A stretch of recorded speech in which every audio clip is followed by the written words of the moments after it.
Cyber cell દ્વારા વેસુમાં 4 point કોમ્પ્લેક્સમાંથી ગઈકાલે એક લર્ન એન્ડ અર્ન ટીએફજી સર્વિસ જે એક કોલ સેન્ટર પકડી પાડવામાં આવ્યું છે. આ કોલ સેન્ટરમાં લોકોને જોબની અલગ અલગ કોર્સ શીખવા માટેના ઓફર આપવામાં આવતી હતી અને જે બેરોજગાર લોકો હોય એને જોબના પોર્ટલ ઉપરથી અલગ અલગ એમના ડેટા મેળવી એમની પાસેથી એક રેડીમેડ વિડીયો અને મોકલી અને અંદાજિત 7,000 રૂપિયા જેવા કલેક્ટ કરવામાં આવતા હતા. અને ધીરે ધીરે એ લોકોને એમાં એની ડિજિટલ સિગ્નેચર લેવામાં આવે, એનો ફોટોગ્રાફ્સ બનાવવામાં આવે, એનો ડેટા એનું ફોર્મ બનાવીને એને અમુક 1-2 દિવસ વિડીયો પણ મોકલવામાં આવે.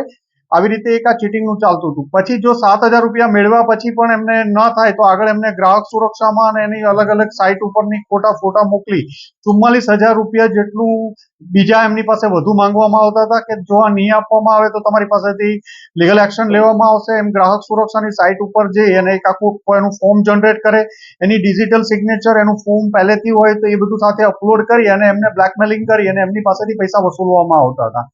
આ કોલ સેન્ટર અંદાજિત પોણા 2 વર્ષ જેવા અંદાજથી આ લોકો ચલાવતા હતા. આમની વિરુદ્ધમાં અગાઉમાં પણ 2017માં એક કેસ થયેલો હતો.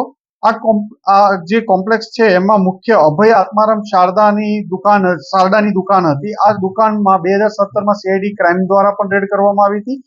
અભયની સાથે એક પ્રવીણ સુરેન્દ્રસિંહ, કિરણ મોહનભાઈ પટેલ અને મુકેશ ઓમપ્રકાશ તંબાકુવાળા 4 જણા ભેગા મળી અને આ ચલાવતા હતા. લર્ન અને અર્ન છે ત્યારે જે ટ્રેનિંગ ઇન્સ્ટિટ્યૂટ ખોલવામાં આવી હતી એના પ્રોપરાઇટર પ્રવીણ સુરેન્દ્રસિંહ હતા અને એને અભયે પોતાને ત્યાં રેન્ટ એગ્રીમેન્ટ કરીને ભાડે આપેલું હતું.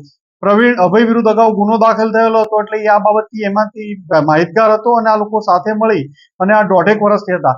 આમાં અંદાજે 50 છોકરાઓ છોકરીઓ બેસાડી અને એમની પાસેથી કામ લેવામાં આવતું હતું.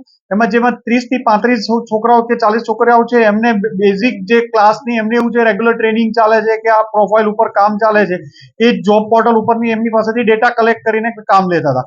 બાકીના 10 થી 12 જણા છે એ આ એક્સટોર્શનનું કામ અલગ ચેમ્બર રાખીને કરતા હતા.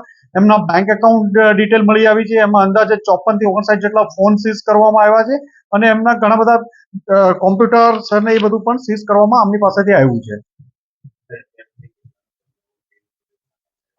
એક અંદાજ પ્રમાણે જોઈએ તો આ છોકરાઓ જે છે એમની પાસે 50 છોકરાઓને 9,000 રૂપિયાના હિસાબથી સેલેરી આપતા હતા. તો આમનો બેઝિક એક્સપેન્સ 6 થી 7 લાખ રૂપિયા એક મહિનાનો હોય તો આના વર્ષનો જ એક્સપેન્સ પોતાનો 1.5 કરોડ રૂપિયા જેવો થતો હશે. હજી એના પોર્ટલ ઉપરથી, એના ડેટા ઉપરથી, બેંક ટ્રાન્ઝેક્શન આ બધા ઉપરથી અંદાજે કેટલા માણસોનો ડેટા છે એ મળી આવશે. એના આઈક્લાઉડ ઉપર એનો ડેટા રાખવામાં આવતો હતો. ફોન ઉપર એના પર જે એક્સટોર્શન છે એ ફોન ઉપર ચાલતું હતું. તો આ ડેટા બધો મળી આવશે પણ અંદાજિત આ લોકોનું 2 વર્ષનો ખર્ચો 2 કરોડ જેવું ગણી લ્યો. આ લોકો ખૂબ સફાઈપૂર્વક કામ કરતા હતા. ગુજરાત, મહારાષ્ટ્રના લોકોને ટાર્ગેટ નહોતા કરતા. મેક્સિમમ આ લોકોના જે વિક્ટીમ છે એ સાઉથના લોકોના આ લોકો ટાર્ગેટ કરતા હતા.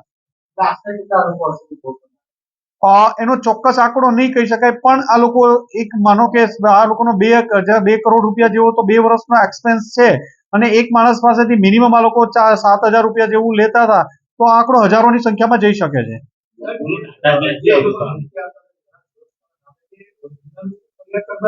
નહીં, એની સાઇટ ઉપર જઈ એનું ફોર્મ બનાવતા હતા, ડ્રાફ્ટ ફોર્મમાં રાખી અને ધમકી આપતા હતા. પછી આગળ એને અલગ અલગ કમ્પ્લેન કરવાની ધમકી આપતા હતા.